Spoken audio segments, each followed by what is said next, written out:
The grand highways of Rome fell silent, but the continent was never truly disconnected.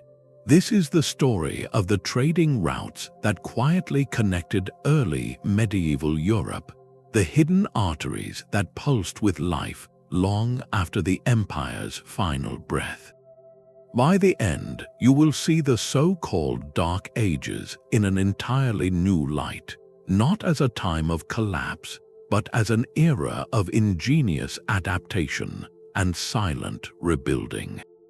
How did a piece of amber travel from a Baltic shore to a palace in Constantinople? And why would an Islamic silver coin end up buried on a distant Viking island? We will follow the paths of merchants, pilgrims, and pioneers who moved more than goods. They carried the very ideas that would stitch a fractured world back together. What does it mean for a society to stay connected when everything seems to be falling apart? The world did not simply go dark when the last emperor in the West was deposed. Think instead of a grand, intricate machine whose central control panel has been smashed, but whose countless individual gears and wheels are still spinning. That is the landscape of the 5th and 6th centuries, a fractured reality but never a blank slate. The political superstructure of the Western Roman Empire had crumbled, yet the human needs it once managed so efficiently remained, as did a deep reservoir of logistical knowledge. The state-funded grain fleets that once fed the million citizens of Rome ceased their voyages, but the desire for salt, for tools, for fine cloth, for a taste of something from beyond the local horizon, that desire did not vanish with the legions. What changed was not the existence of trade, but its engine. The Roman economy had been centralized and tax-driven, a vast system moving resources to support the army and the capitals. Now, without that imperial command, exchange became decentralized, personal, and often rooted in the politics of prestige. The new Germanic rulers, the Franks in Gaul, the Visigoths in Spain, the Ostrogoths in Italy, they did not tear up the Roman roads. They used them. They did not abolish marketplaces. They often protected them, seeing them as sources of wealth and symbols of civilized rule. But their motivation was different. Where Rome traded for stability, these new kingdoms traded for loyalty. A fine sword from a Rhineland smith, a jeweled brooch from a Byzantine workshop. These were not just goods, they were gifts. They were the currency of alliance bestowed by a king upon his warriors to secure their fealty. This shift from a bulk economy to a prestige economy is crucial. It reoriented the flow of valuable things from the many to the few, from public distribution to private display. So the old Roman highways, though often in disrepair, did not fall silent. They now carried different travelers with different purposes. A local farmer might still bring his surplus to a regional market town that had survived the turmoil. A skilled artisan, perhaps the descendant of a Roman craftsman, might travel along a known route to find patronage in a chieftain's hall. The scale was smaller, the distances often shorter, but the networks were alive, adapting like roots finding water in new soil. This was not a total collapse of connectivity. It was a fragmentation, a breaking into 1,000 smaller circuits of exchange that set the stage for something remarkable. Because from this mosaic of local needs and royal ambitions, entirely new types of long-distance routes would begin to stir, driven by masters the Romans never knew and motives they could scarcely have imagined.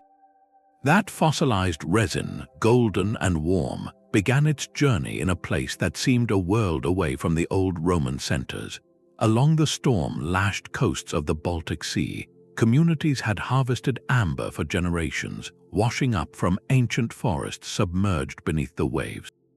After the empire's political collapse, this substance, seen as captured sunlight or the tears of gods, did not lose its allure. Its journey south became a quiet testament to a continent recalibrating its connections. The great imperial customers in Rome were gone, but new patrons had emerged with equally deep pockets and a powerful need for symbols. The Amber Road, one of humanity's oldest trading paths, did not fade. It simply found new destinations. The Frisian traders, masters of the coastal waters and river mouths of what is now the Netherlands and northern Germany, became the crucial middlemen of this age. They did not travel the entire distance themselves, but they created the links in a chain. From Scandinavian and Baltic gatherers, they would acquire the raw amber, then move it inland, navigating the complex river highways like the Vistula and the Elbe.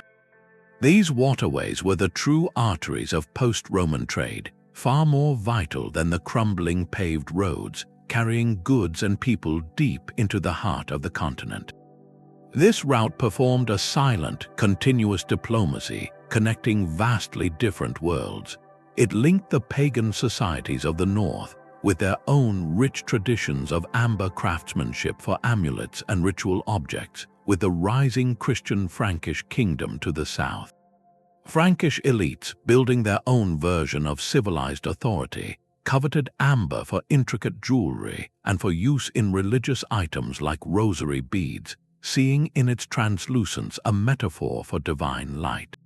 And from the Frankish realms, some of the finest pieces continued even further, all the way to the ultimate market, the Byzantine Empire.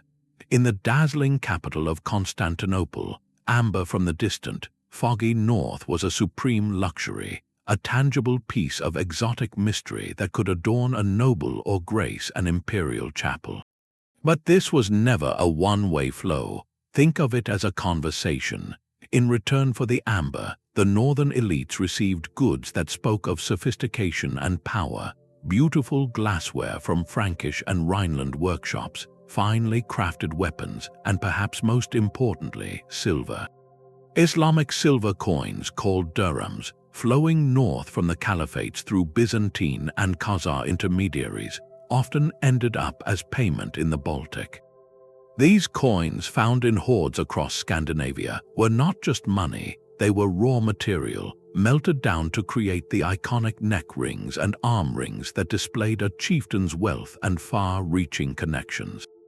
So a single piece of amber, traveling from a Baltic shore to a Mediterranean palace, wove together pagan, Christian, and even Islamic economic spheres. It demonstrates how a single luxury commodity, desired for beauty and spiritual meaning, could sustain a long-distance network that quietly stitched the edges of Europe back into a single, intricate tapestry. While amber whispered of distant northern shores, the true lifeblood of the Frankish kingdom flowed through a different kind of channel. Picture the great rivers of Gaul not as barriers, but as open doors, a liquid highway coursing through the very heart of a rising new power. The Rhône and Saône river corridor formed the central nervous system of the Merovingian Frankish realm, a north-south artery that pumped prosperity and prestige directly to its rulers. This was not a forgotten Roman road. It was a Roman advantage actively seized and supercharged by the successors to imperial power. At its southern mouth lay Marseille, a bustling port that never truly lost its connection to the wider Mediterranean world.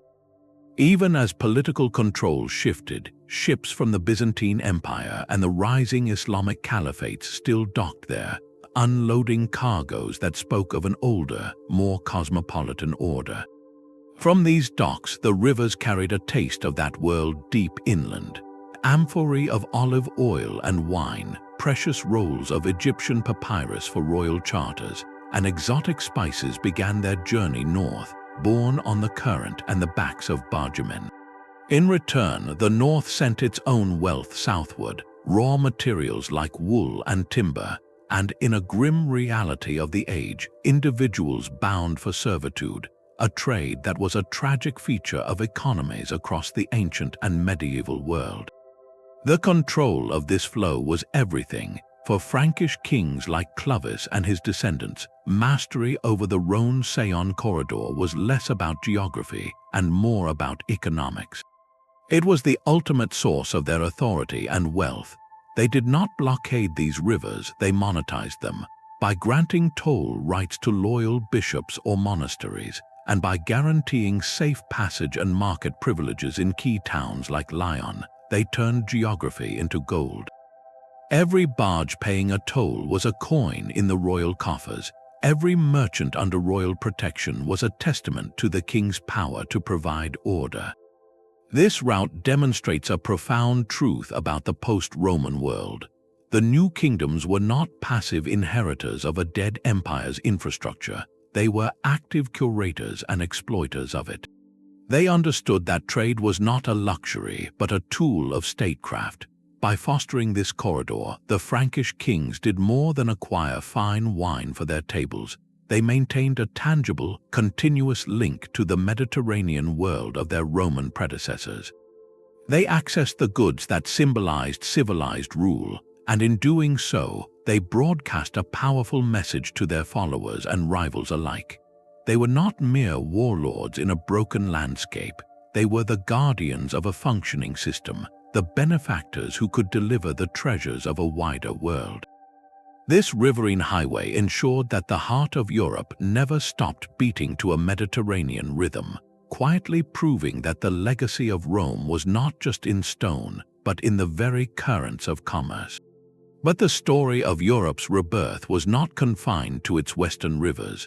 To the east, another ancient waterway was undergoing a dramatic transformation, one that reveals the complex interplay of commerce, power, and identity.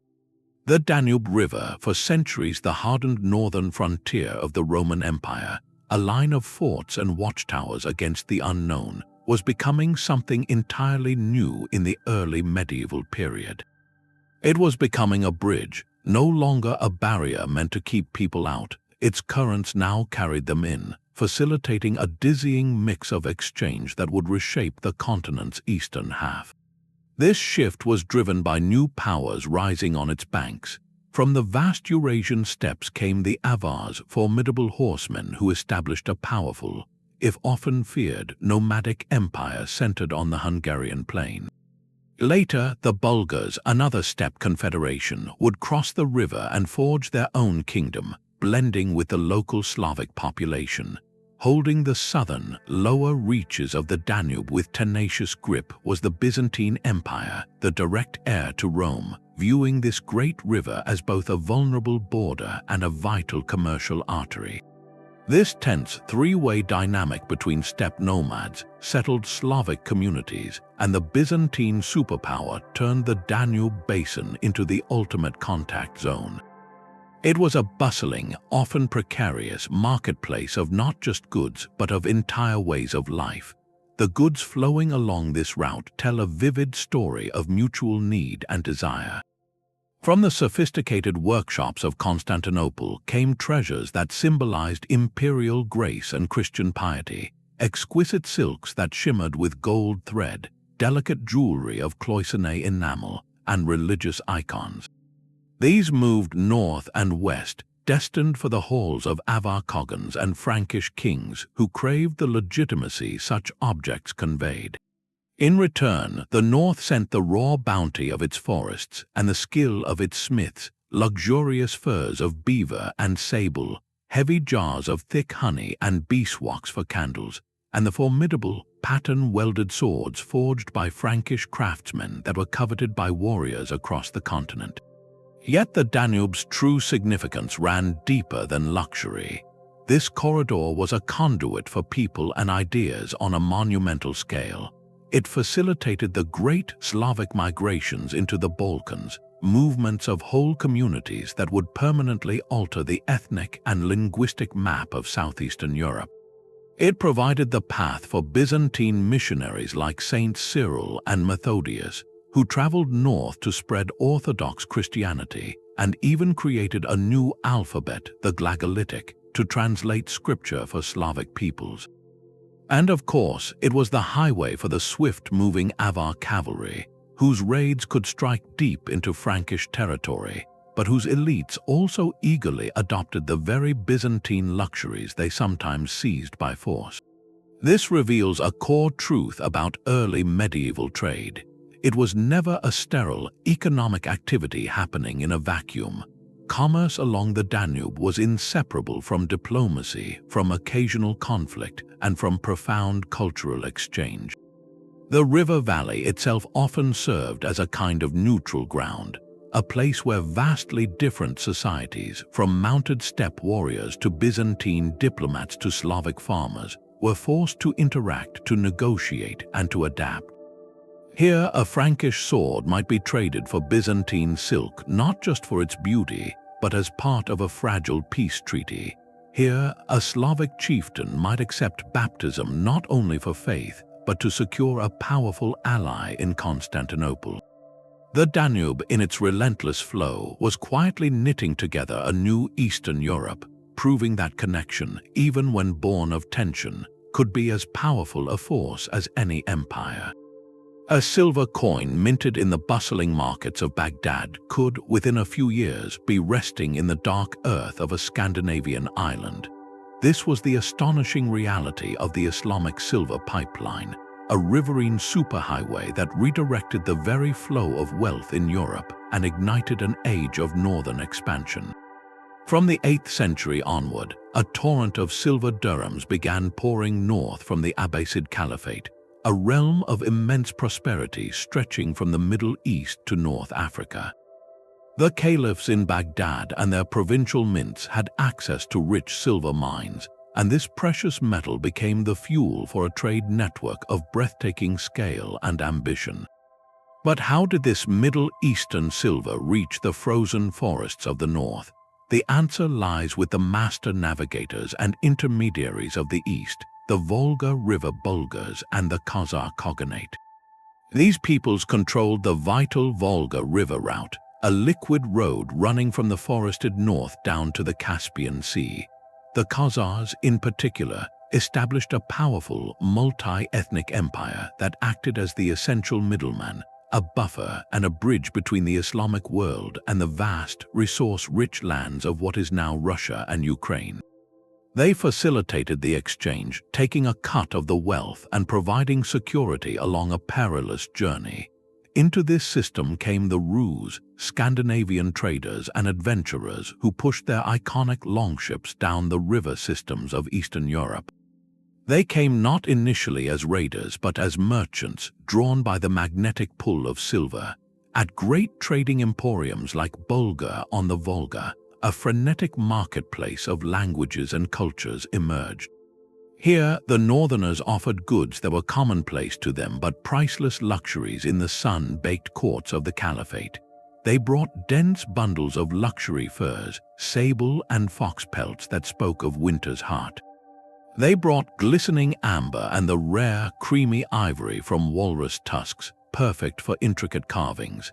And in a tragic dimension of this commerce, they also brought individuals captured in conflict or raids, who were then traded into systems of servitude in the East. In return, the Rus traders received chests of silver coins, millions of dirhams over the centuries, their inscriptions bearing the profession of Islamic faith in elegant Kufic script. This influx of silver was nothing short of an economic revolution for Scandinavia. It created a new, portable form of wealth that existed outside the old systems of land and loyalty. Chieftains could now reward followers with arm rings of pure silver, melted down from these foreign coins, displaying not just wealth but global connections. This liquid capital directly funded the Viking Age, paying for the ships, the weapons, and the ambitious expeditions that would soon strike west to the British Isles and south to Constantinople itself. The profound implication of this route is its complete independence from the old Roman world. While the Franks were curating the Rhône corridor to access a Mediterranean legacy, and the Danube was blending Byzantine and steppe cultures, the Volga route created an entirely new axis of power. It connected the mineral wealth of Central Asia directly to the human and natural resources of Northern Europe, bypassing the former Roman heartland entirely. This was a truly globalizing force, linking the economies of Baghdad and the Baltic in a direct, transformative dialogue. proving that the early medieval world was not a closed system, but an open network of astonishing reach. But who moved all these goods between these rising powers? The answer lies with a people who mastered the in-between spaces, the Frisians. Occupying the marshy coastlines between the Rhine's mouth and the Jutland Peninsula, they became the indispensable middlemen of the North Sea world. Their genius was not in conquest, but in connection, operating a maritime network so vital that it functioned almost as an independent economic zone. The Frisian ship was the workhorse of this age, a sturdy, shallow-draft vessel perfectly designed for their environment. It could navigate the open waters of the North Sea to reach English ports like London and York, yet was also nimble enough to sail far up the continent's great rivers, deep into Frankish and Saxon territory. This dual capability made them the ultimate distributors. At their great trading town of Dorstad, a bustling port on a branch of the Rhine, the wealth of continents converged. Here, ships from the south unloaded cargoes of Rhenish wine in distinctive tapered jars, millstones from the volcanic Eifel region prized for grinding grain, and delicate glass drinking horns from Frankish workshops. The Frisians would then transport these symbols of southern sophistication northward. In return, their ships came back laden with the raw materials of the north, thick wool from English sheep, luxurious furs from Scandinavian hunters, and bundles of durable cloth. They also facilitated a more difficult trade in human servitude, a common and tragic aspect of economies across the ancient and medieval world, moving individuals captured in conflict across the sea. The Frisian success formula was built on two pillars: maritime skill and political neutrality. They were phenomenal sailors, reading the tides and currents of their watery world with an intimacy born of generations. But perhaps more importantly, they mastered the art of navigating between powerful neighbors without being swallowed by them. To the south was the formidable Frankish kingdom, always eager to control trade and extract tolls. To the north and east were the Danes and other Scandinavian groups, whose own power was rising with the influx of Islamic silver. The Frisians traded with both, often serving as the crucial commercial link between these competing spheres. They paid tolls when necessary, offered their shipping services, and generally avoided picking sides in larger conflicts, because their prosperity depended on the flow continuing, regardless of who claimed political supremacy on land. This made them more than just merchants. They were diplomats of commerce, operating in the political interstices that larger powers could not easily control. Their network created a cohesive North Sea trading zone that pulsed with its own rhythm, a web of ports and markets from York to Dorstad to Ribe in Denmark, all buzzing with Frisian activity. They exemplify a profound truth of the early medieval economy, that specialized, mobile communities could not only survive but thrive in the fragmented landscape after Rome. They filled the gaps, turned geographic marginality into a commercial advantage, and proved that connection could be a profession in itself, quietly weaving together the coasts of Europe long before any king could claim to rule the waves. The dragon-prowed longship, that iconic symbol of swift terror, was also a vessel of profound commerce. For the Vikings, raiding and trading were not opposites but two sides of the same coin, a dual strategy for acquiring wealth and influence. Their true genius lay not just in taking but in building, establishing a chain of planned commercial hubs that stitched together the edges of the known world. From the bustling port of Hedeby, nestled in the narrow neck of southern Denmark, to the fortified island town of Birka in Sweden's Lake Mälaren, these were not accidental settlements. They were carefully sited emporia, placed on key waterways and protected by local kings who understood that a thriving market could generate more steady wealth than any single raid. A king would grant the town his peace, his protection, making it a safe zone for exchange, and in return he would collect taxes and tolls on every transaction, weaving his own power directly into the fabric of long-distance trade. Within these wooden-walled towns, the staggering reach of the Viking network became tangible. In a single marketplace, you might find goods that spoke of epic journeys. From the frozen cliffs of Iceland came majestic white gyrfalcons, coveted by royalty across Europe for the prestige of the hunt. From the distant Norse settlements in Greenland came rare, creamy walrus ivory, a luxury material for carving that could end up in a cathedral workshop in Germany or England. And from the east, flowing up the river roads from Byzantium and the Caspian, came rolls of shimmering silk and stacks of silver dirhams, the hard currency of this northern economic boom. These towns were cosmopolitan crucibles. At Hedeby, a Frisian merchant might haggle with a Saxon smith over the price of Frankish swords, while a Swedish trader just back from the Volga displayed his exotic Eastern fabrics. They were neutral grounds where different laws and languages mixed, where deals were struck that required a common understanding of value, weight, and trust. This commercial reality forces us to see the Vikings in full dimension. Yes, they were fearsome disruptors who could shatter the peace of a monastery, but they were also meticulous connectors who built the infrastructure for a vast, interdependent North Atlantic and Baltic world. Their trading networks did what political empires could not, linking the stormy fjords of Norway to the sun-baked markets of the Mediterranean and the Caspian Sea. A piece of Greenland ivory traded in Birka, shipped to Hedeby and sold to a Rhineland merchant, would eventually find its way into the hands of a bishop in Cologne. Commerce, it turns, could sail as surely in the wake of the longship as any ambition for plunder, quietly weaving a web of connection that was far more durable than any raid. While the Vikings built their networks in the north, one city in the southeast shone with an unbroken light, a beacon of stability in a shifting world. Constantinople, the new Rome, was more than a capital. It was an economic sun whose gravity pulled trade routes into alignment across continents. Its survival was the single greatest factor providing continuity in a fractured age. Imagine a metropolis of perhaps 500,000 souls when London was a modest town of a few thousand. Its warehouses bursting with grain from Egypt, its workshops producing silks that were the envy of kings, its treasury issuing coins of such pure, consistent gold that they were accepted from the markets of York to the bazaars of Baghdad. The Byzantine gold solidus was the dollar of its day, a universal currency of trust.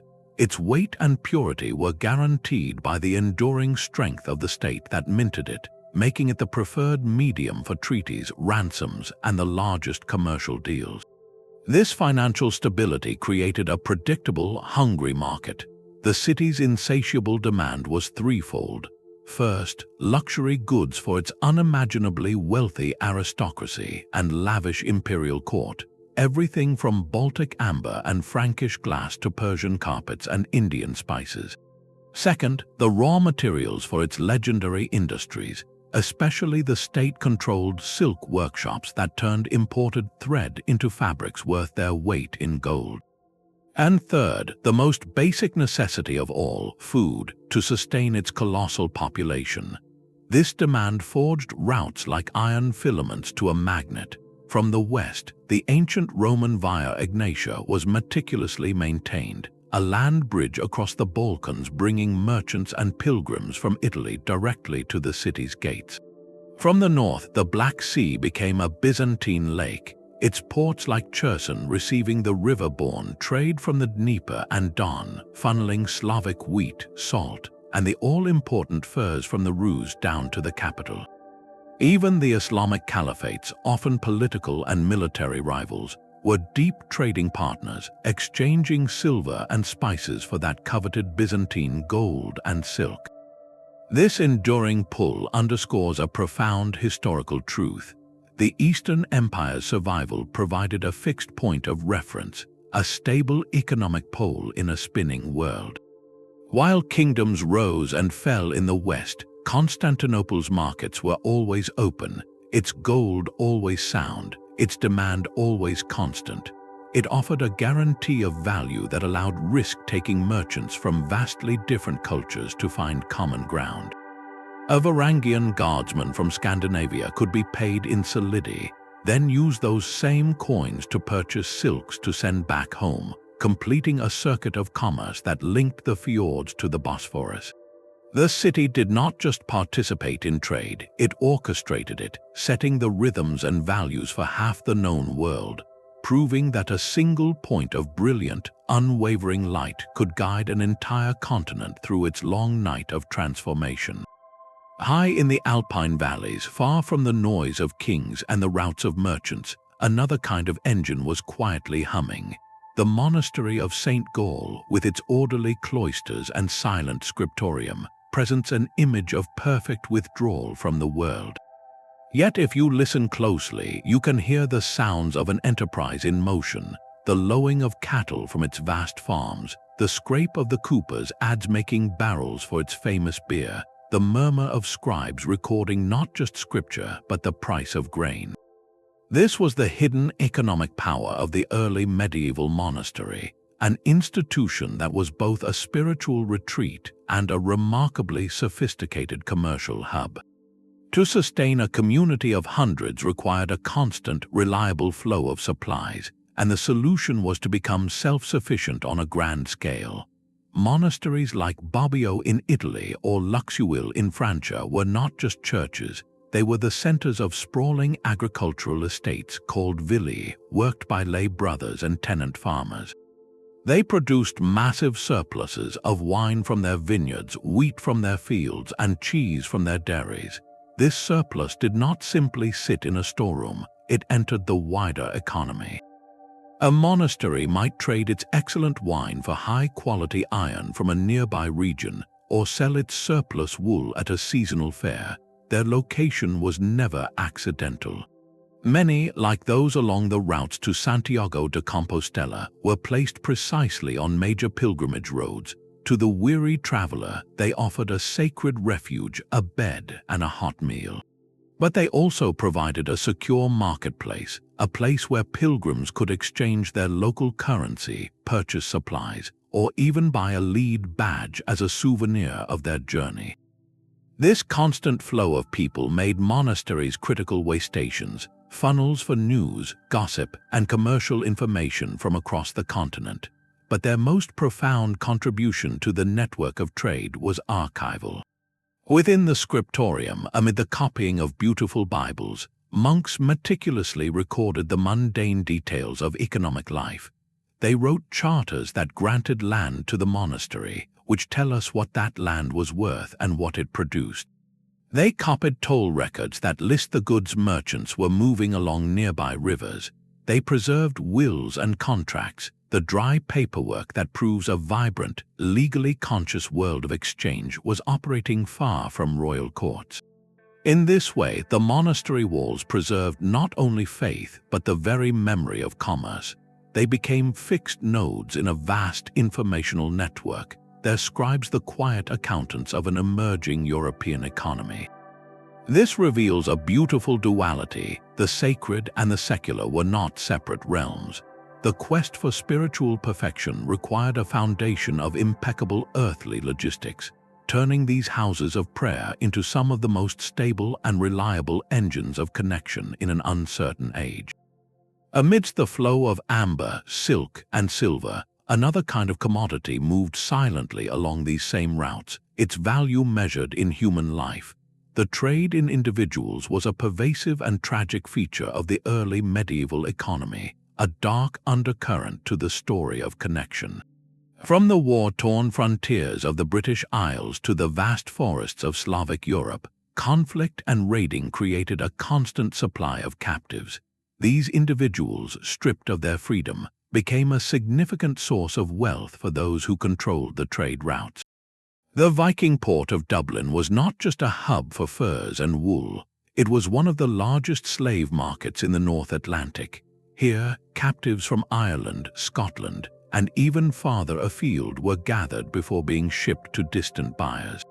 In the east, along the Volga River, the Rus traders were just as active in this commerce. bringing individuals from Slavic communities to the great markets at Bulgar, where merchants from the Islamic world and Byzantium came to purchase them. The demand from these wealthy, sophisticated empires was immense. The Abbasid Caliphate and the Byzantine Empire both had deep-rooted systems that relied on servile labor, from domestic households to agricultural estates and even military units. This created a powerful economic pull, a southern hunger that northern and eastern suppliers were all too ready to meet. It presents us with a difficult historical truth. The very networks that carried ideas, art, and innovation were also pipelines for profound human suffering. The silver dirhams that fueled the Viking Age, the silks that adorned Frankish kings, the spices that flavored a monastic meal, all were part of an economic web that included this grim trade. To understand the full picture of early medieval connectivity, we must acknowledge this sobering dimension. It complicates any simple narrative of cultural exchange, reminding us that the bridges built between worlds were sometimes crossed by those who did not choose the journey. This reality does not erase the ingenuity or resilience of the period, but it asks us to hold a more complete view, one where light and shadow are intertwined in the complex tapestry of a rebuilding world. A pilgrim from the north would begin his journey with a prayer and a practical decision. He needed sturdy shoes, a cloak for the weather, and a staff for the long road ahead.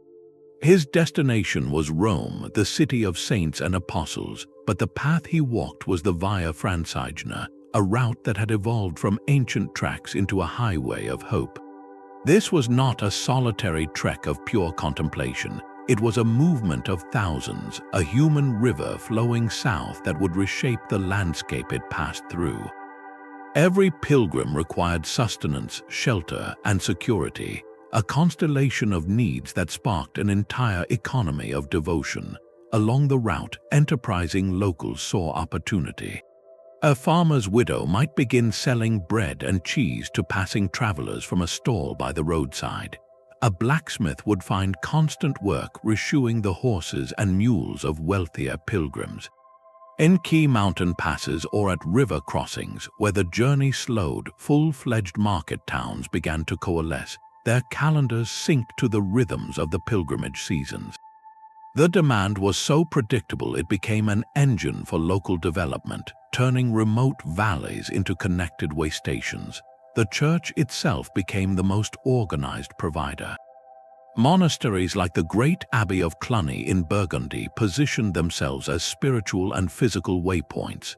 They offered the pilgrim a bed in a dormitory, a hot meal from their kitchens, and medical care from their infirmaries. In return, the pilgrim might leave a small donation, or a wealthy patron might endow the monastery with land to ensure this holy hospitality continued. This system created a chain of safe havens across Europe, institutionalizing care and making the daunting journey possible for more than just the rugged and the rich. But the commerce of faith extended beyond basic needs. A pilgrim sought tangible proof of his journey, a sacred souvenir. This is where the trade in relics and pilgrim badges flourished. Enterprising church custodians sold small strips of cloth that had touched a saint's tomb, or vials of holy oil or water.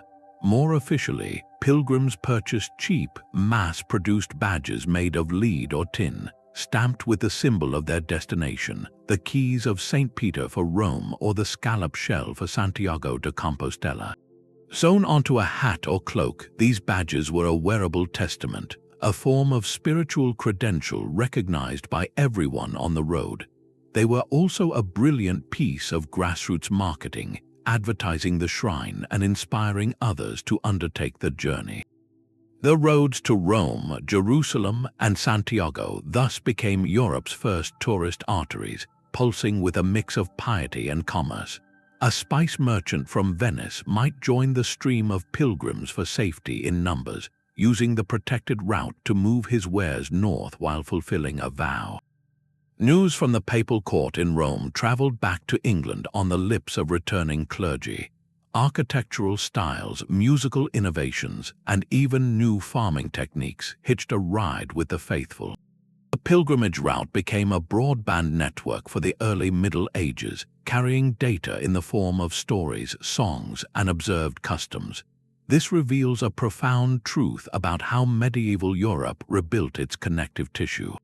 It was not always kings or merchants who charted the most important paths. Sometimes it was the humble pilgrim, motivated by a desire for forgiveness or grace, whose footsteps wore the road smooth. His spiritual quest created a reliable demand that built hostels, fed towns, and circulated ideas, seamlessly blending the sacred and the mercantile into a single, enduring pathway of human connection. A merchant from Frisia and a smith from Saxony might share no common tongue, but they could strike a deal in silence. The tools that made this possible were not grand treaties or royal decrees, but the humble, essential instruments of the marketplace, the scale, the weights, and the coins.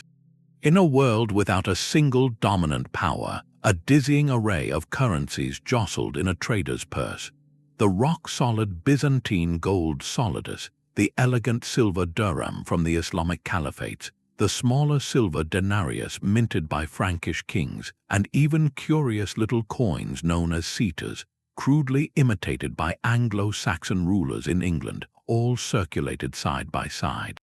Their value was not in the face of a king, but in the weight and purity of the metal they contained. This is where the scale became the ultimate arbiter of truth. A merchant would carry a finely balanced set of scales and a collection of carefully calibrated weights, often made of bronze or lead. These weights, frequently discovered by archaeologists in market sites and harbor towns, were the silent enforcers of a universal standard. Whether in the port of Hedeby or the fair at Pavia, a gram of silver was a gram of silver.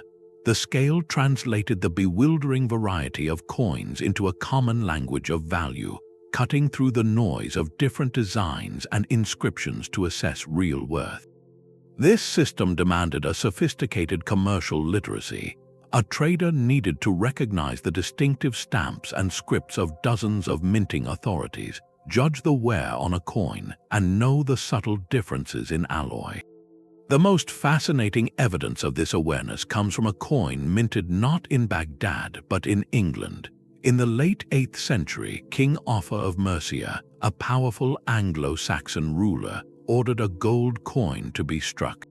It was a nearly perfect copy of an Abbasid dinar from the Caliphate of Al-Mansur, complete with Arabic script proclaiming, "There is no God but God alone." Only Offa had his own name clumsily inserted into the design. He was not trying to deceive anyone in his own kingdom. They could not read Arabic. Instead, this coin is a brilliant piece of economic signaling. Offa was demonstrating his participation in a wider world of high-value trade, creating a piece of currency that would be instantly recognizable and acceptable to international merchants familiar with the prestigious dinar. It shows a ruler thinking globally, understanding that his authority could be bolstered by engaging with economic systems far beyond his borders. These practical tools built a fragile but powerful bridge of trust. When a ruse trader laid his Islamic dirhams on one side of a scale and a Frisian merchant placed his standardized weights on the other, they were participating in a ritual older than any empire. The balance of the beam was a moment of pure, unbiased agreement, a physical truth that transcended language, law, and faith. This daily reliance on weights and measures points to a deeply ingrained commercial culture, one built on shared principles of fairness and verification. It was a system that allowed a slab of raw iron from the Rhineland to be valued against a bale of English wool, or a pound of pepper from the east to be traded for a packet of furs from the north. The coins were the vehicle, but the scale was the judge. Together, they formed the essential grammar of exchange, the quiet, mechanical heartbeat of a reconnecting continent, proving that even in an age of fragmentation, people could agree on what something was truly worth. A gram of silver might be universal, but moving it from mine to market was a puzzle of geography and risk. The choice between land, river, and sea was never simple. Each method a calculation of cost, speed, and survival that shaped what could be traded and where it could go. Overland travel, for all the glory of the old Roman roads, was often the most grueling option. Those stone highways, though still in use, were now maintained by local lords, if at all. Their surfaces grew rough, and their straight paths became lonely stretches perfect for ambush. A merchant caravan was a slow, conspicuous target, weighed down by pack animals that needed constant fodder and water. This made overland transport exorbitantly expensive, suitable only for goods where value was concentrated in a small package. Think of a saddlebag filled with raw silk thread, a small chest of religious relics, or a few carefully wrapped glass vessels from a Rhineland workshop. The profit on these items could justify the heavy tolls levied at every local bridge and mountain pass, and the cost of hiring armed guards to deter the bandits who haunted the wooded stretches between settlements. For moving the bulk staples of life, however, the rivers were the true workhorses. Here, the physics of water offered a silent advantage. A single barge, poled along by a small crew or pulled by oxen on a towpath, could carry a load that would require dozens of wagons and hundreds of animals. This transformed the economics of bulk commodities. The grain harvest from the fertile fields of northern Gaul could float smoothly down the Seine to feed the growing town of Paris. Massive oak timbers felled in the dense forests of Central Europe could be lashed into rafts and floated down the Main and Rhine rivers to shipbuilding yards in Frisia. Salt, that essential preservative mined in places like Halle or Lüneburg, began its journey to distant markets on river barges. The cost per mile plummeted compared to land travel, making rivers like the Rhine, Danube, Seine, and Rhône the indispensable commercial arteries. Their banks sprouted toll stations and warehouse towns, not because the journey was safe, but because the volume of trade made it worth controlling.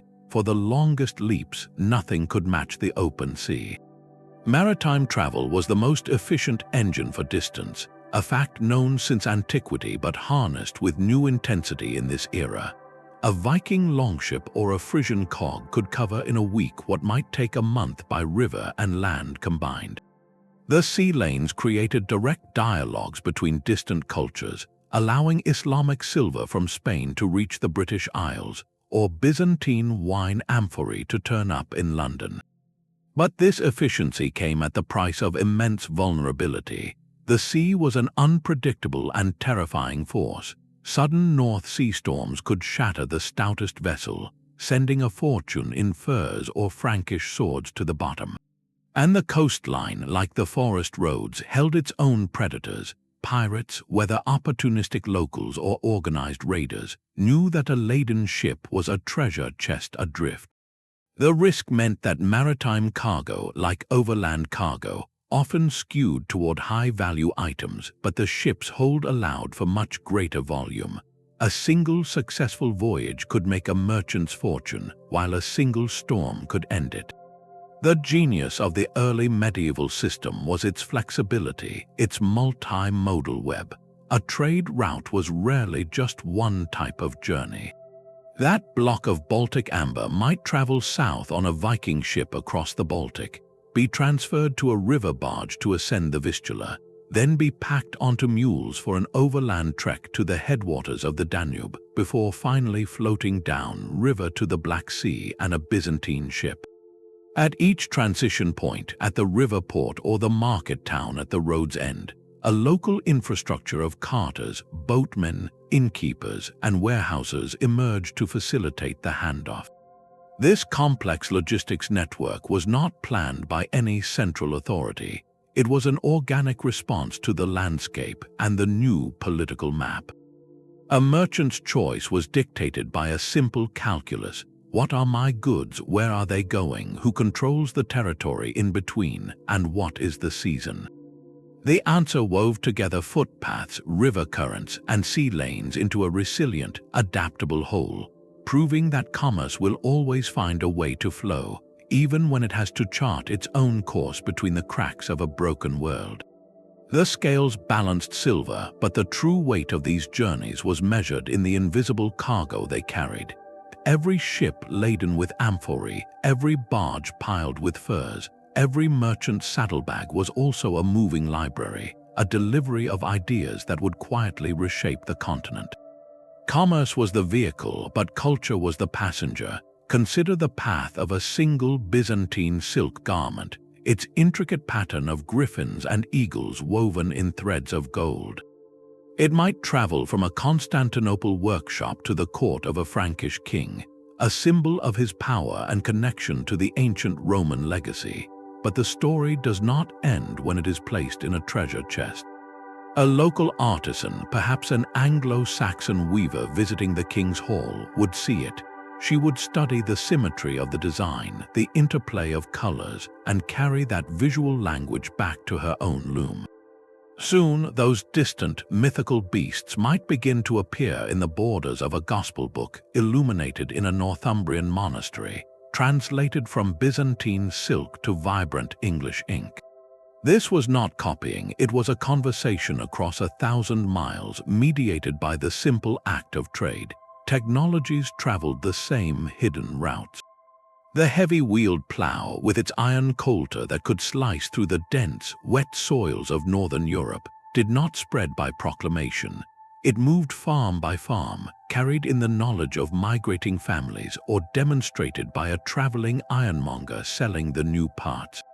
A more efficient way to harness a horse, allowing it to pull heavier loads without choking, might pass from a Slavic craftsman to a Frankish carter at a Danube river market. The astrolabe, a sophisticated brass instrument for mapping the stars, was perfected in the Islamic world. Yet through the porous borderlands of Spain or the bustling ports of Sicily, one could find its way into the hands of a Christian monk, curious about the heavens and the mathematics that could chart them.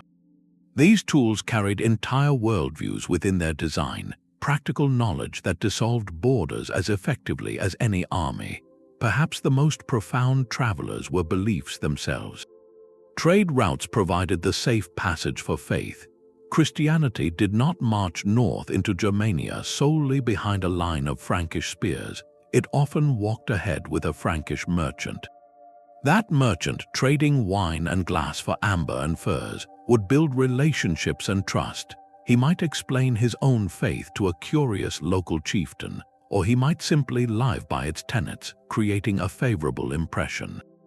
Later, when a formal missionary like Saint Boniface arrived, he was not entering utterly unknown territory. He was following a path of prior contact smoothed by commerce. Similarly, the enigmatic Jewish Radhanite merchants operated a kind of interfaith highway. These multilingual traders, documented by Carolingian sources, moved freely between the Christian kingdoms of Europe, the Islamic caliphates, and even as far as India and China. They carried letters for diplomats, rare spices for kings, and in their very existence, they served as living links between theological worlds, transmitting not just goods but news, diplomatic intelligence, and philosophical concepts. This constant, low-grade exchange of aesthetics, knowledge, and belief had a cumulative effect far greater than any single transaction. It began to weave a common cultural fabric across a fragmented landscape. An English metalworker might use a Scandinavian animal style on a brooch, while incorporating a Mediterranean vine scroll motif he saw on an imported cup. A Slavic drinking toast might blend pagan tradition with a Christian blessing learned from a passing priest. The architectural idea for a stone church tower could travel from Lombardy in Italy up the old Roman roads and inspire a builder in the Rhineland. None of this was coordinated from above. It was a grassroots process of adoption, adaptation, and fusion, all made possible because people and their ideas were in motion. The cargo manifest of the early Middle Ages, therefore, was never complete. Alongside the barrels of wine and bundles of cloth, it always included an invisible, priceless entry, the seeds of the future carried in a merchant's story, a craftsman's memory, or a pilgrim's prayer. Their name surfaces in a single 9th century account, a brief glimpse of a world more connected than we dared to believe. The Radhanites were not a kingdom or a faith, but a guild of Jewish merchants whose documented trade routes sketch a map of staggering ambition. According to a geographer working in the court of the Abbasid Caliph, these traders were fluent in a symphony of languages: Arabic, Persian, Greek, the Romance tongues of Francia, and more. This linguistic mastery was not for show. It was the essential tool for a journey that defined the outer limits of early medieval possibility. Their circuit was a legend written in footprints and wagon ruts, a loop that connected the extremes of the known world. Starting in the Frankish heartlands, they would travel south, likely crossing the Alps or sailing to the Italian coast, then onward to the bustling ports of Egypt. From there, they faced a choice of eastern roads, each a saga in itself. Some sailed the Red Sea to the Indian Ocean, catching the monsoon winds to the markets of India. Others struck out overland, joining the great caravan trails across the deserts of Iraq and Persia, all the way to the distant tang of China's Silk Road terminals. Think of the inventory such a journey demanded. To justify the years of travel and immense risk, their pack animals must have carried only the most concentrated forms of value. Small sacks of pungent cloves and pepper from the Indies, vials of precious musk and rose attar, uncut gemstones that held a fortune in their crystalline hearts. Historical sources also note they dealt in individuals bound for servitude, a tragic but common dimension of long-distance commerce in that era, moving people across continents into systems of labor. Yet their true commodity was something even more precious: reliable connection. In an age where a Carolingian king like Charlemagne and the Caliph in Baghdad might exchange formal embassies only once in a generation, the Radhanites provided a continuous private channel of exchange. They were the living circuitry between empires, carrying more than goods. They carried diplomatic letters, exotic gifts, and most importantly, current information about the state of the world thousands of miles away. Their existence, though thinly documented, shatters any remaining notion of a closed-off Europe. It proves that a dedicated, culturally agile network could navigate the fractured political and religious landscape of the 9th century with a truly global vision. A Radhanite merchant praying in Hebrew, bargaining in Arabic in a Cairo souk, and later negotiating in a form of Old French at the fair of Saint Denis, was a walking testament to the power of commerce over conflict. He operated in the spaces between faiths and kingdoms, his loyalty tied to profit and professional reputation rather than any single crown or creed. This made him and his guild extraordinarily resilient, trusted intermediaries where official relations were tense or non-existent. Their story, fleeting as it is in the historical record, stands as a powerful symbol. It whispers that the seeds of a connected world were not planted in the age of sailing ships, but much earlier, in the determined movements of those who saw borders not as walls but as opportunities. They mapped a planet with their journeys long before any single empire claimed to do so, reminding us that sometimes the most profound bridges are built not by armies but by merchants. The scent of fresh bread, ripe cheese, and damp earth would have hung thick in the air. This was the weekly market at the gates of a Carolingian royal estate or a bustling monastery, the true heartbeat of daily life for the vast majority of people. Here, the abstract networks of long-distance trade met the tangible reality of subsistence. A peasant family, after setting aside what they needed to survive and what they owed their lord, might bring a small surplus to sell, a few extra eggs, a sack of barley, or a young piglet.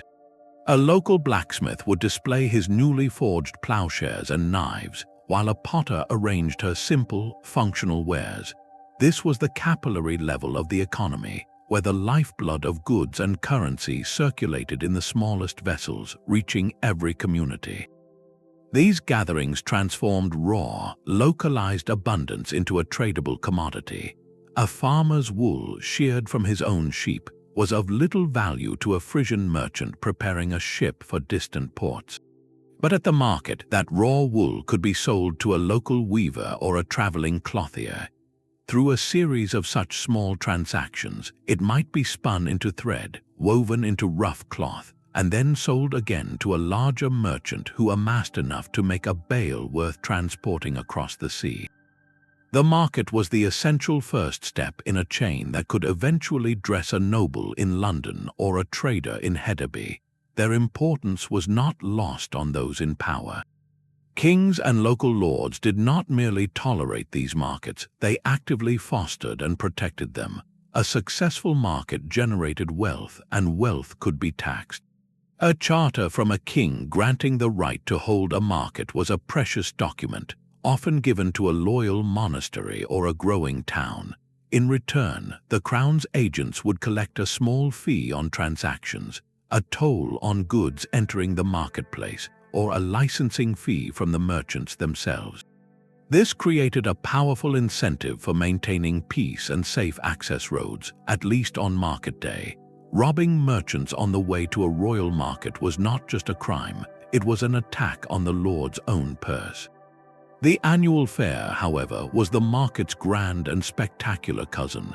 The most famous in the Frankish world was the Fair of Saint Denis, held just outside Paris every autumn. For several weeks, this transformed into a medieval mega-market, a commercial festival that drew merchants from across Francia and beyond.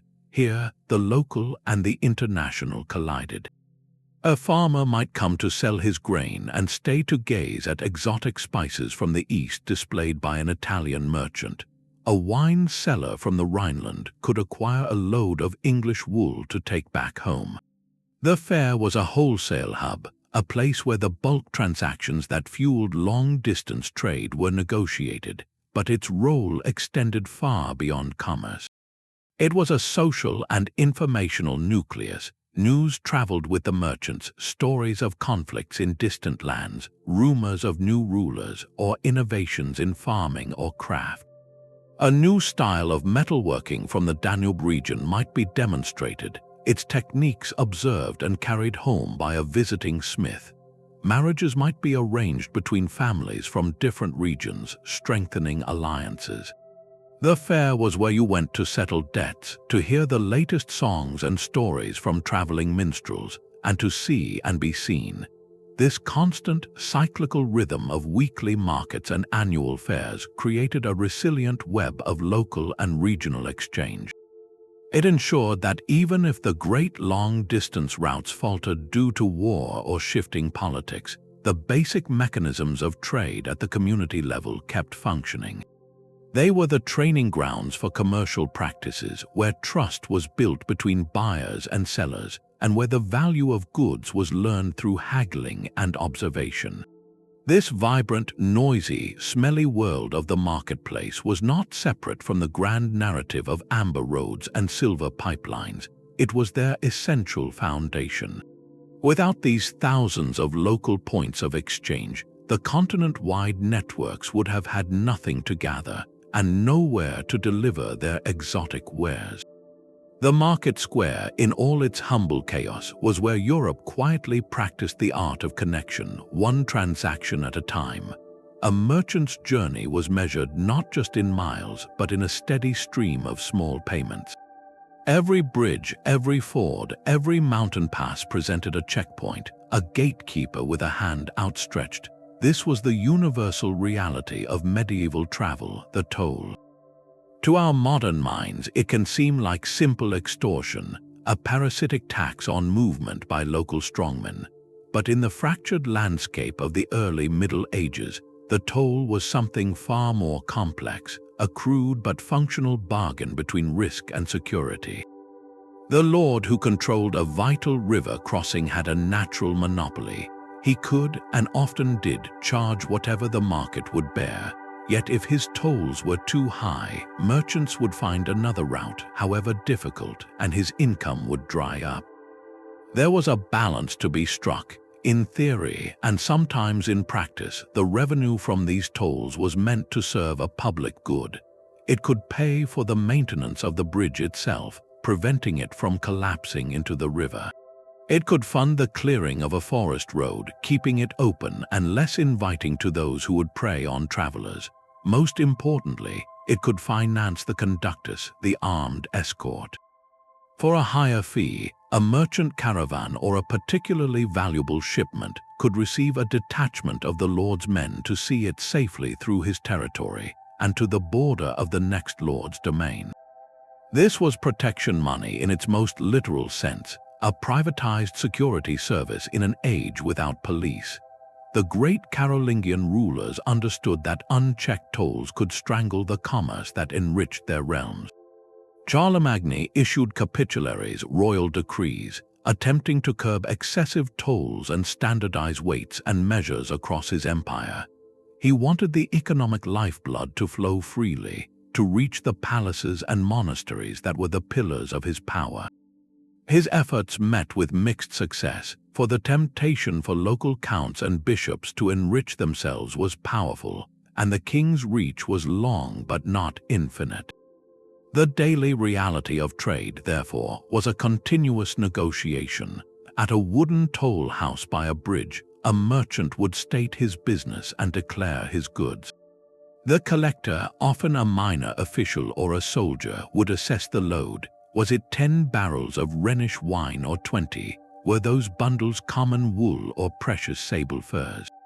The haggling over the valuation was as much a part of the deal as the haggling over the price at the final market.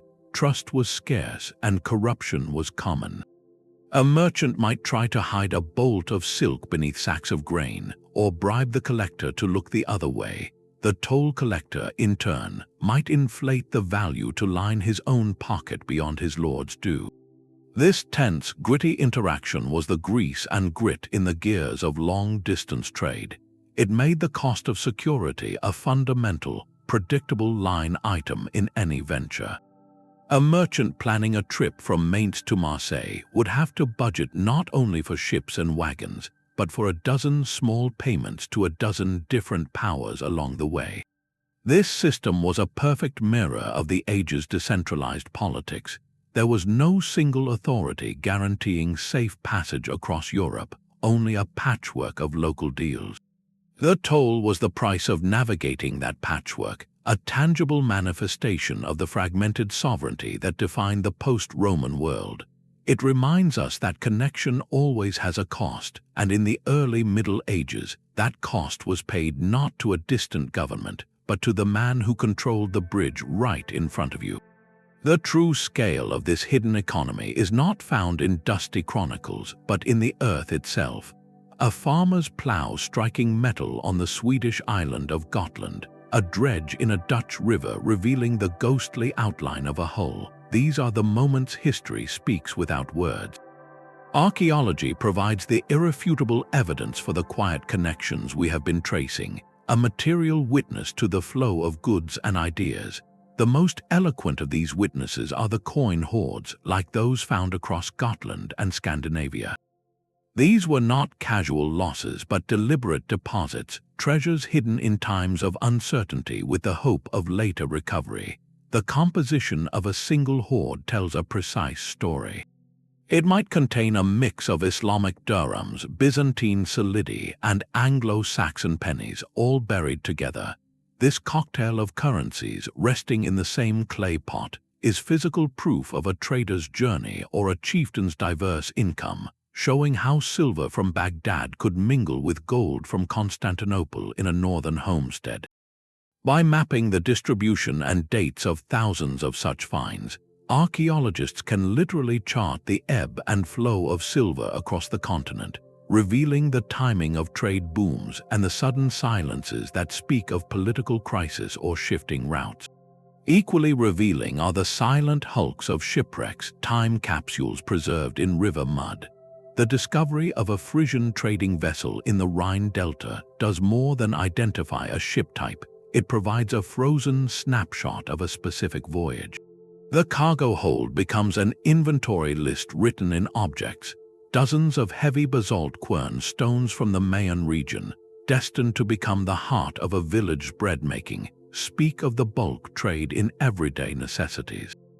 Amphorae that once held olive oil or wine from southern Gaul point to the enduring taste for Mediterranean luxuries. Even the personal belongings of the crew, a worn knife or a gaming piece, remind us that these were not abstract economic vectors, but individuals on a risky journey. On land, the careful excavation of a planned trading town like Hedeby or Birka reveals a sophisticated commercial landscape. Archaeologists uncover the standardized plots for merchant stalls, the workshops of specialized craftsmen like comb makers working in deer antler, and the imported items in every household, from Frankish glass to Slavic pottery. This pattern shows these were not organic villages, but purpose-built engines of exchange, their very layout designed to facilitate trade. This material record gives a voice to the overwhelming majority of people who left no written memoirs. The saga of a king is recorded on parchment, but the story of the merchant who supplied his court, the sailor who braved the North Sea, and the family who used a newly acquired copper pot is written in the objects they lost, discarded, or took to their final resting place. A single Byzantine coin found in a rural English settlement, far from any royal center, proves that the reach of long-distance trade trickled down to levels chronicles never mention. It grounds our understanding in tangible reality, moving the narrative from the halls of power to the harbors, market stalls, and homesteads where the real work of connection happened every day. The archaeology whispers of a continent in constant, low-level conversation, its dialogues recorded not in ink, but in stratified layers of soil, scattered coins, and the enduring bones of ships that never made it home. A bountiful harvest in northern Francia meant more than just full bellies for the winter. It created a ripple of potential that traveled far beyond the local village. The very rhythm of the earth, the length of the growing season, and the success or failure of the rains quietly dictated the pulse of early medieval commerce. Beneath the high-stakes trade in silks and relics lay a more fundamental, relentless exchange, the trade in survival itself. For all the fascination with exotic luxuries, the true foundation of these networks was agricultural, a constant, low-level hum of necessity that connected every community to a wider web of mutual support. A period of favorable climate could transform this hum into a roar of activity. Scholars note a phase of milder temperatures, often called the medieval warm period, beginning around the middle of the 10th century. In regions like England, Scandinavia, and northern Francia, longer, more reliable summers could mean consistently better yields of wheat, barley, and rye. A farming family, after meeting its own needs and its obligations to the local lord, might find itself with a genuine surplus for the first time in years. This surplus grain was not just food, it was capital. It could be loaded onto river barges and sent downstream to a growing town where populations were concentrating and could no longer feed themselves. It could be traded to a Frisian ship captain in exchange for a new iron plowshare or a grinding stone. The abundance of one region became the security of another, and the routes that carried this bounty became as vital as any road built by Rome.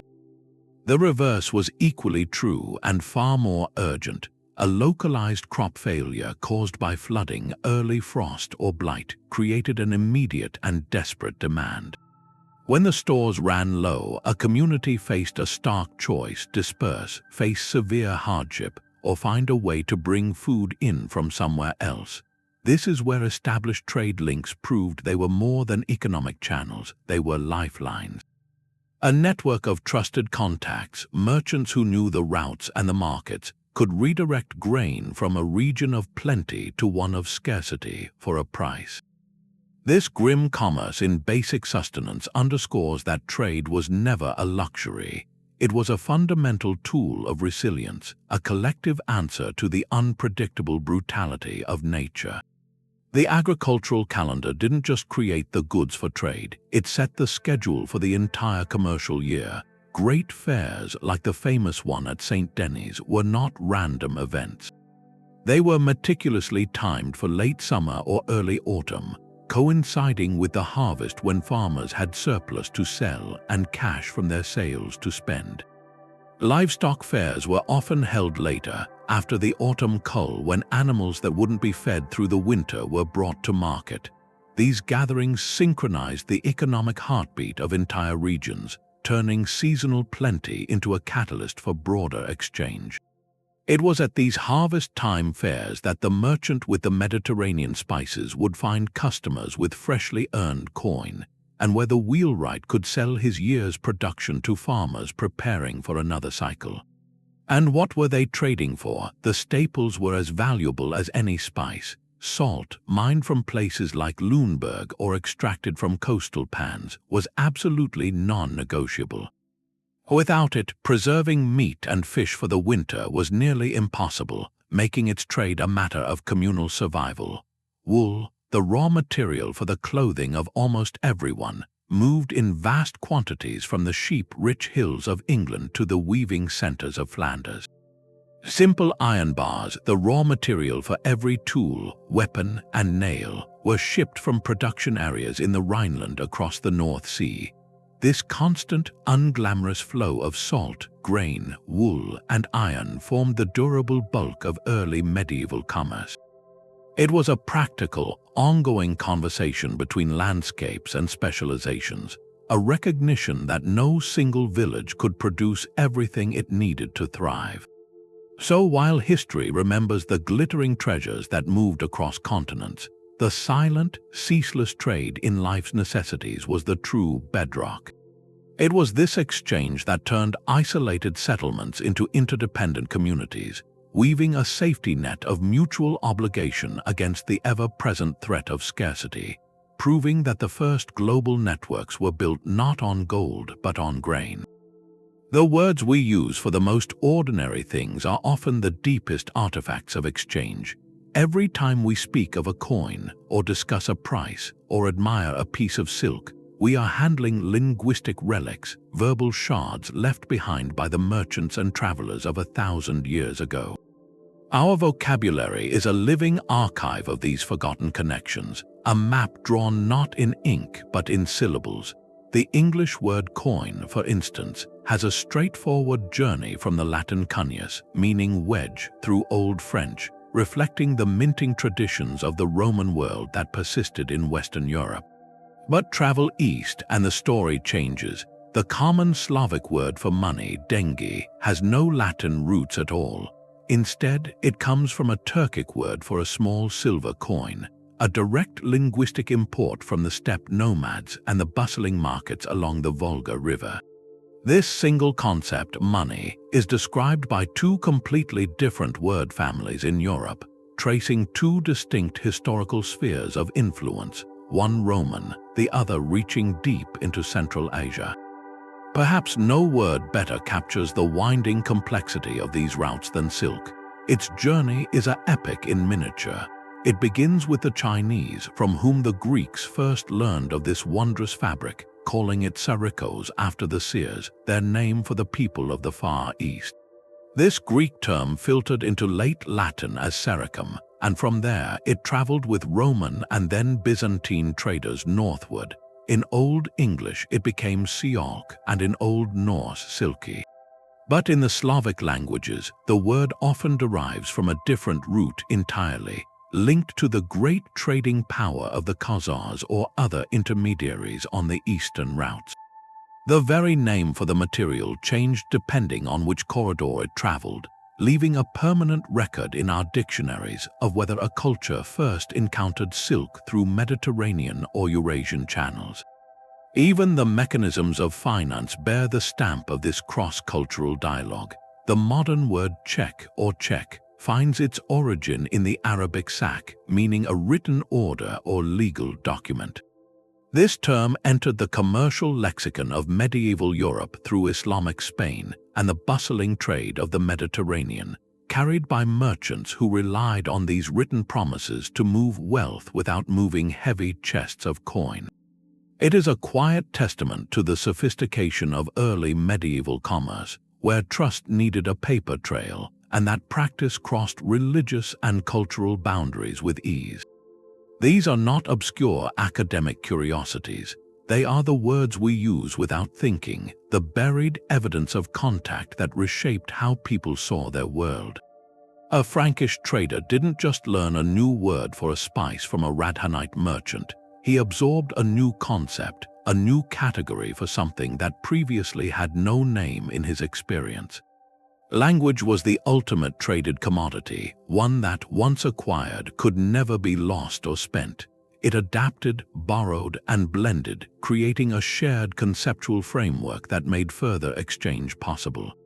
When a Norse settler in Dublin used a word borrowed from Irish, or a Saxon baker adopted a term for a type of grain from a Frankish neighbor, they were participating in the same process that moved amber and silver. They were building a common world, one syllable at a time, proving that the most enduring cargo of all was not in the hold of a ship, but in the mind of the merchant who sailed it. A Frankish king would not have sold a jeweled sword to a visiting Saxon lord. He would have given it to him. That act of giving, however, was never free. In the centuries immediately after Rome, the movement of valuable objects was less about commerce and more about a complex social calculus, a world where economics and politics were inseparable. This was the gift exchange economy, a system that powered the early medieval elite. A finely crafted brooch, a decorated helmet, or a gold ring was not a commodity with a fixed price. It was a token of loyalty, a seal on an alliance, or a reward for faithful service. When a king bestowed such treasures on his warriors, he was not making a purchase, he was weaving a web of obligation.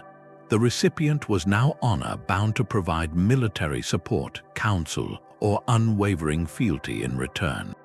This exchange created and reinforced the social hierarchy itself, circulating prestige rather than generating profit. The long-distance routes of the 6th and 7th centuries often served this very purpose, facilitating the flow of diplomatic gifts between royal courts. A Byzantine emperor might send a shipment of silks and spices to a Frankish king, not to balance a trade deficit, but to secure a friendly neighbor on a turbulent frontier. The goods were ambassadors in material form, yet within this system of calculated generosity, the seeds of something new were always present. The Frisian trader who supplied the Frankish court with the wine for its feasts, or the Rhineland smith who crafted the weapons given as gifts, they were operating on a different principle. They needed to feed their families, and that required turning their skills and goods into a sustainable livelihood. Their transactions were simpler, more direct, a trade of value for value without the heavy cloak of social obligation. This created a quiet tension between two economic mindsets existing side by side, one focused on social capital, the other on material survival.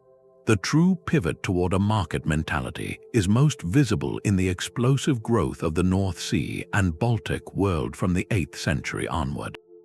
Here, the sheer volume and impersonality of trade began to overwhelm the old gift-giving customs. Consider the scene at Hedeby or Dorstad. A Swedish merchant arrives with a cargo of furs. He does not know the Frisian merchant he meets, and he has no interest in forming a lifelong bond of allegiance with him.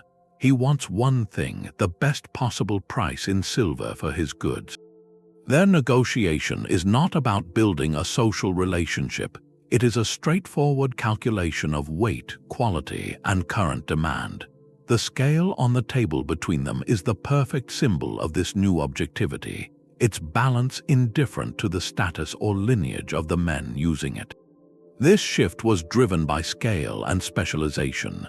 The Viking Age silver pipeline from the Islamic world injected massive, portable wealth into Scandinavia, wealth that was increasingly divorced from land and traditional loyalties.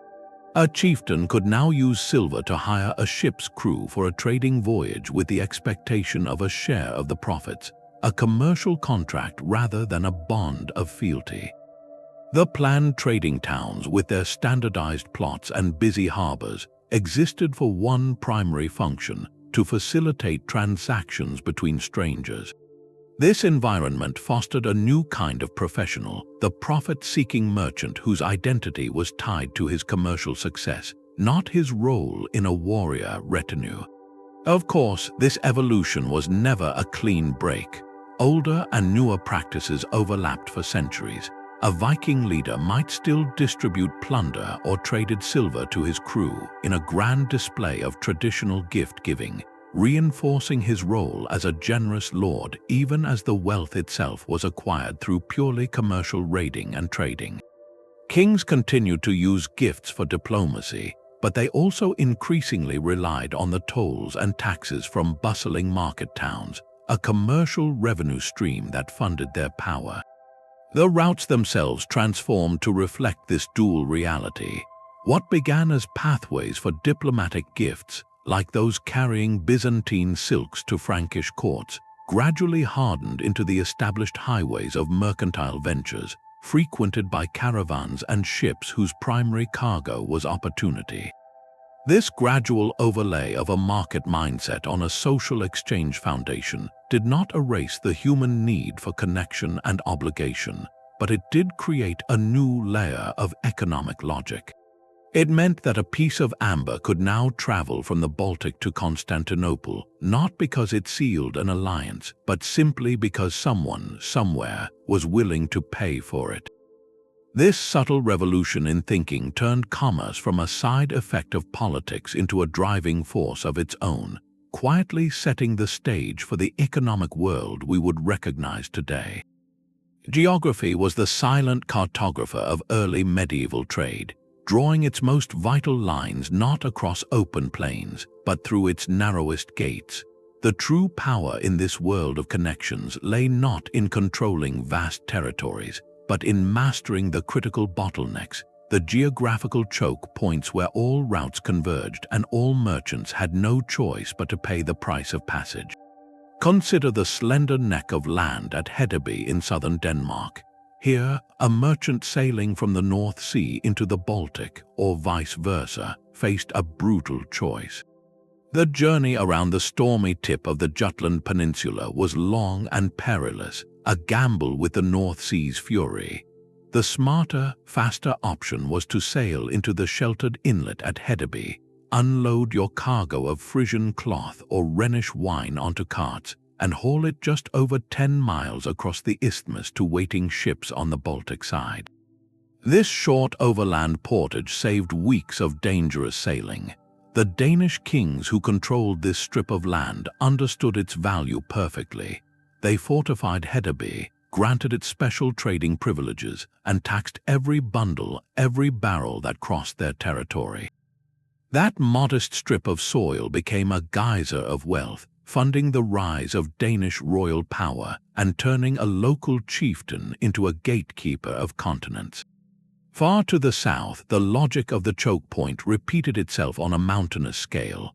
The great alpine passes, like the wind-swept Great St. Bernard, were the vertebrae connecting the spine of Europe. For a merchant in Lombard Italy with a load of olive oil or fine Lombard swords, the most direct path to the wealthy markets of the Frankish kingdom lay straight over those frozen peaks. It was a grueling trek, a battle against altitude and cold, but it was the indispensable shortcut. Local lords who controlled the valleys leading to these passes held immense power.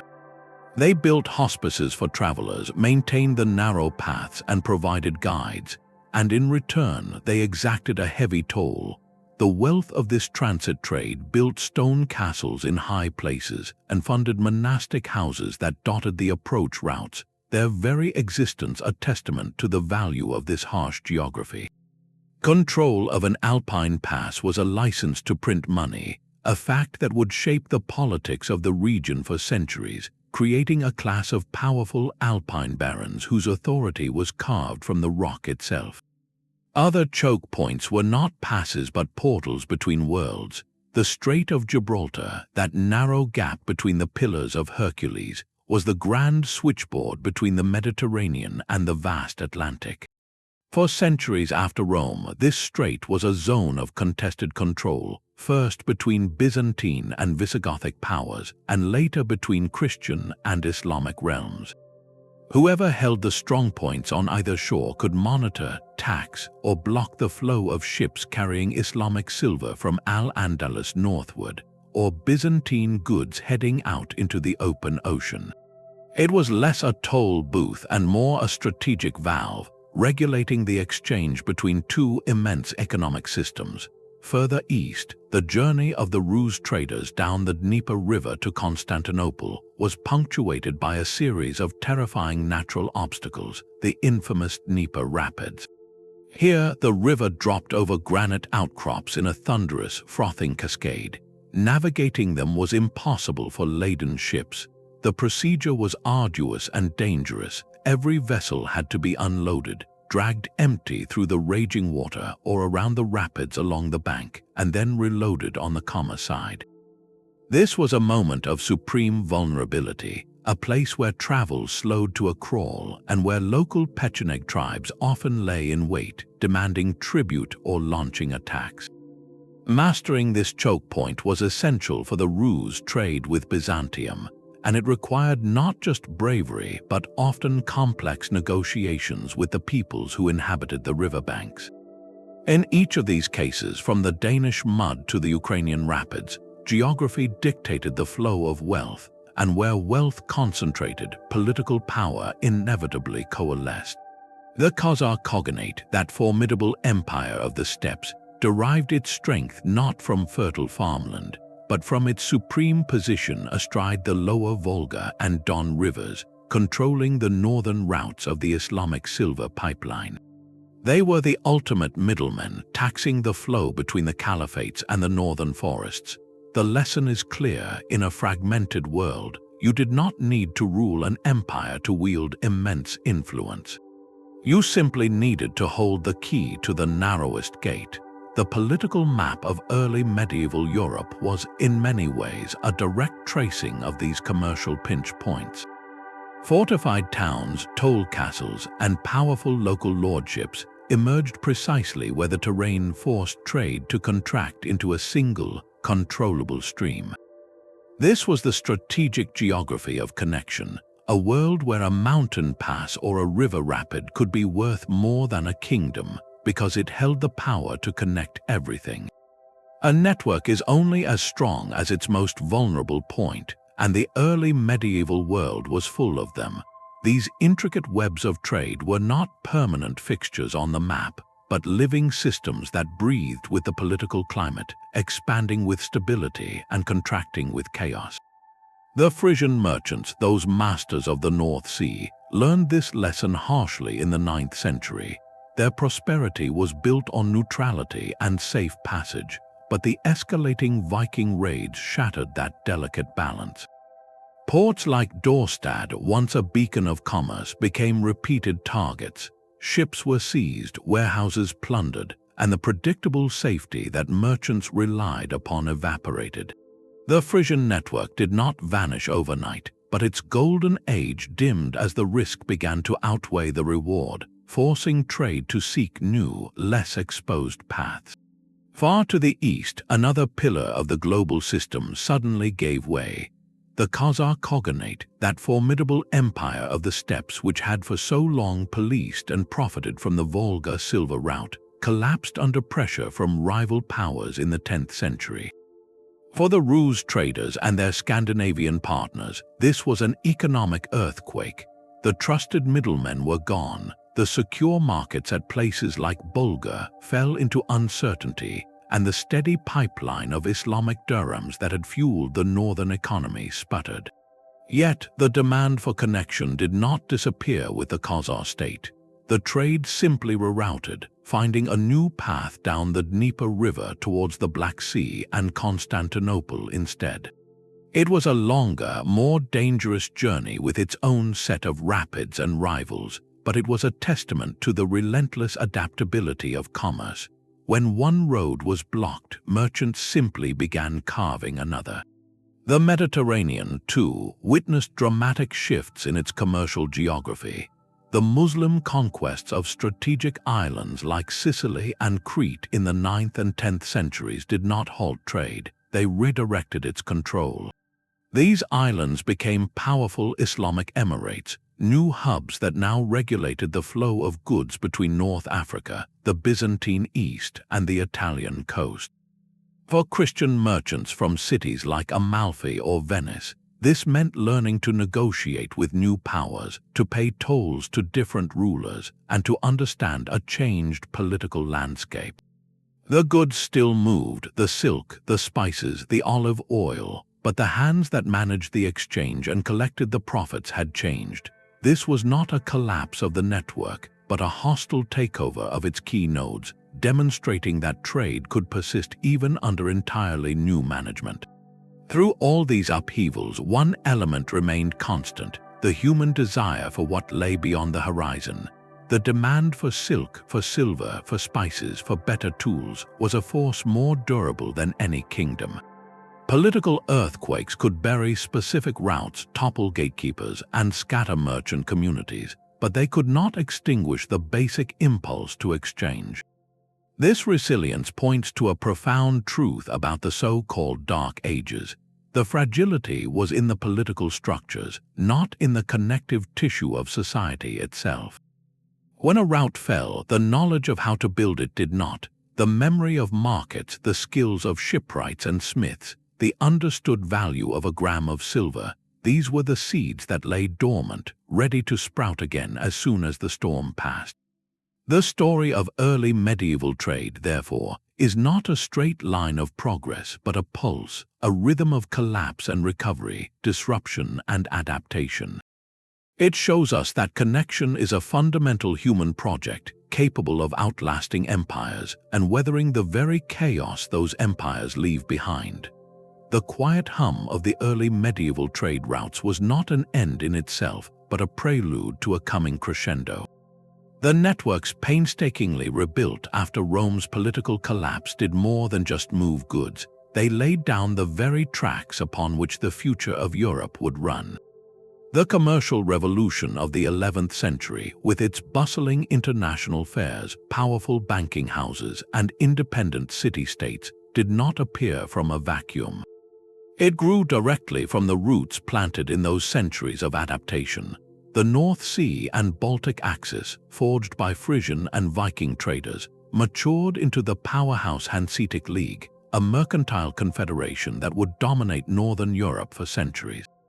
The old Emporia of Hedeby and Birka were the prototypes for the great merchant cities of Lübeck, Hamburg, and Gdansk. These were no longer just seasonal trading posts, but permanent urban centers with their own laws, militias, and commercial ambitions. Their charters and privileges descended directly from the safe conducts and toll agreements negotiated by their early medieval predecessors. Similarly, the Italian connections to Byzantium and the Islamic world, maintained through perilous voyages and delicate diplomacy, blossomed into the maritime empires of Venice, Genoa, and Pisa. The merchant families of Amalfi, who had learned to navigate the new political waters of the 10th century Mediterranean, became the financiers and fleet owners of the 12th. The Alpine passes, those grueling but essential choke points, evolved from treacherous tracks into maintained commercial highways, their toll stations now funding the rise of powerful Swiss cantons and enabling a constant flow of goods between the manufacturing north and the consuming south. The physical infrastructure of trade, the river routes, the market locations, the port facilities, had all been tested and proven in the earlier period. They were now ready for a massive increase in scale. Perhaps the most profound legacy was institutional. The early medieval marketplace, with its reliance on scales and standardized weights, fostered a culture of commercial law. The concept of the merchant's peace, the special legal protection granted to traders in ports and at fairs to ensure safe and fair dealing, began in this era. Disputes between merchants from different lands required new forms of adjudication, leading to the development of Lex Mercatoria, the merchant's law, a transnational legal code based on custom and practice rather than the law of any single kingdom. This was the birth of a truly international commercial culture. The merchant class itself, once operating on the fringes of a warrior aristocracy, gradually accumulated enough wealth and social capital to demand and receive charters of liberty from kings and lords. These documents granted towns the right to self-governance, to hold their own courts, and to regulate their own trade. The burgher, the free citizen of a town, was a direct descendant of the early medieval trader who had learned that collective bargaining and written guarantees were the keys to security and profit. So when we marvel at the soaring cathedrals of the High Middle Ages, funded by merchant guilds, or study the complex ledgers of Italian banking families, or trace the routes of crusader fleets that were also trading voyages, we are seeing the fruit of a long germination. The early Middle Ages did not merely keep the light of commerce flickering, they built the generator. They turned ad hoc connections into established routes, sporadic exchange into predictable systems, and personal trust into institutionalized law. This era of quiet connection was not a detour from history, but its essential foundation, a centuries-long project of reassembly that created the platform for everything that followed. The dynamism of the later medieval world was not a sudden awakening, but the logical, triumphant outcome of a continent that had never truly forgotten how to reach out to trade and to build. The true legacy of these hidden highways is not merely in the goods they moved, but in the world they made possible. From the amber of the Baltic to the silks of Constantinople, these pathways wove a continent together in ways that kings and armies never could. They fostered an exchange that was economic, yes, but also deeply cultural and quietly spiritual, a constant, low-level conversation between distant shores. This story reveals a period not of darkness and isolation, but of remarkable adaptation and resilient rebuilding. It was an era where, in the absence of a single, commanding empire, human ingenuity and the simple need for connection became the architects of a new order. We see this in the Frisian merchant navigating by the stars, in the Viking trader learning the value of a silver dirham, and in the pilgrim whose footsteps wore a path to Rome. Their collective journeys created a web of interdependence that proved more durable than any single throne. As we look at our own intricately connected world, with its digital networks and global supply chains, we can recognize the echoes of these ancient impulses. The same human desires for novelty, for security, for understanding what lies beyond the horizon continue to drive exchange across frontiers, proving that the urge to connect is a timeless constant.